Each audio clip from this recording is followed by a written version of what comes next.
Préface. Marie Miraflores. Lorsqu'Adam Levaque me demanda de rédiger la préface de ce livre, je fus surprise et heureuse face à ce signe d'amitié. Suite à la lecture du texte, je ne pus m'empêcher d'hésiter face à la complexité du style et de la méthode, disons, hétérogène. J'exprimais à Adam Levaque mes critiques et divergences, parfois profondes sur certains points. Il me demanda de les poser par écrit et de ne pas m'abstenir de les communiquer dans cette préface. Le livre se compose d'un ensemble de réflexions issues du quotidien de l'auteur. Il laisse transparaître sa pratique et quelques habitudes. Pour ceux qui ne connaissent pas Adam Levaque, il exerce la neurologie à Lausanne. Il s'est fait connaître dans le traitement des troubles anxieux, ce qui lui vaut la méfiance des psychiatres vaudois, menacés par ce qu'ils considèrent comme une intrusion dans un champ dont ils revendiquent l'exclusivité. Le caractère renfermé et presque confiné de l'auteur lui permet de s'adapter à l'isolement relatif qu'il subit en conséquence de l'hostilité de ses confrères. Ajoutons à cela sa passion pour les sciences sociales et plus particulièrement pour l'ethnologie qu'il a étudiée en autodidacte. Son autarcie est ainsi consolidée par l'attitude de léger mépris de mes collègues sociologues. L'idée de composer ce livre lui vint de son expérience clinique conjuguée avec la lecture des nouvelles dans les journaux.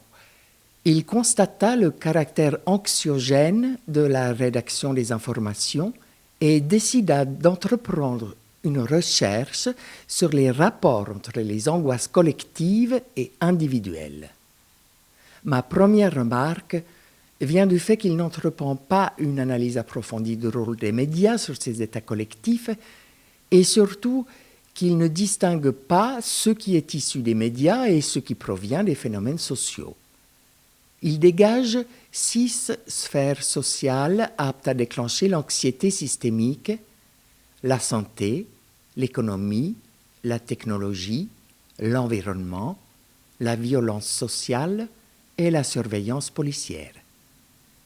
Il constate une anfractuosité entre les manifestations collectives et individuelles, dans la mesure où un traumatisme collectif ébranle un vaste ensemble d'individus, alors que les sentiments individuels sont extrêmement variables en intensité, mais également en qualité.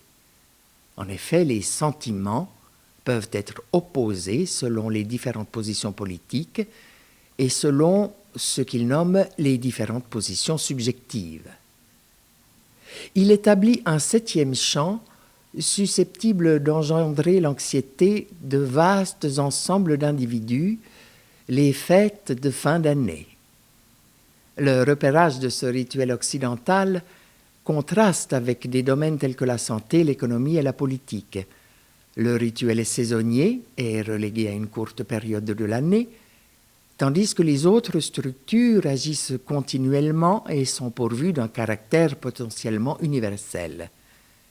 J'avançais l'idée de développer ce dernier champ dans un travail à part, mais Adam Levaque répliqua que la discontinuité de ce champ par rapport aux autres illustrait la discontinuité présente entre l'individuel et le collectif dans chaque sphère sociale.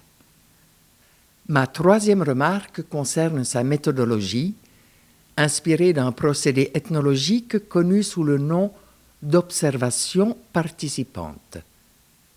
Je déplore ici le manque de rigueur et la mise en place d'une formule proche de l'aphorisme, démarche qui éloigne sa recherche des sciences sociales ou psychologiques. Adam Levaque désigne sa méthode comme égoscopique. En dépit de mon désaccord, je reconnais son souhait de transformer les interlocuteurs de sa vie quotidienne en informateurs et de se convertir ainsi en objet d'étude tout en englobant son entourage. Cette proposition n'est pas originale. Par le passé, elle a buté sur des obstacles insurmontables et a subi des échecs qui ont prouvé la stérilité de cette voie. Le chemin est resté sans suite et n'a pas créé d'école. Pour conclure, j'apprécie la recherche d'Adam Levaque en tant qu'exploration esthétique capable d'ouvrir la voie à une investigation scientifique. Marie Miraflores.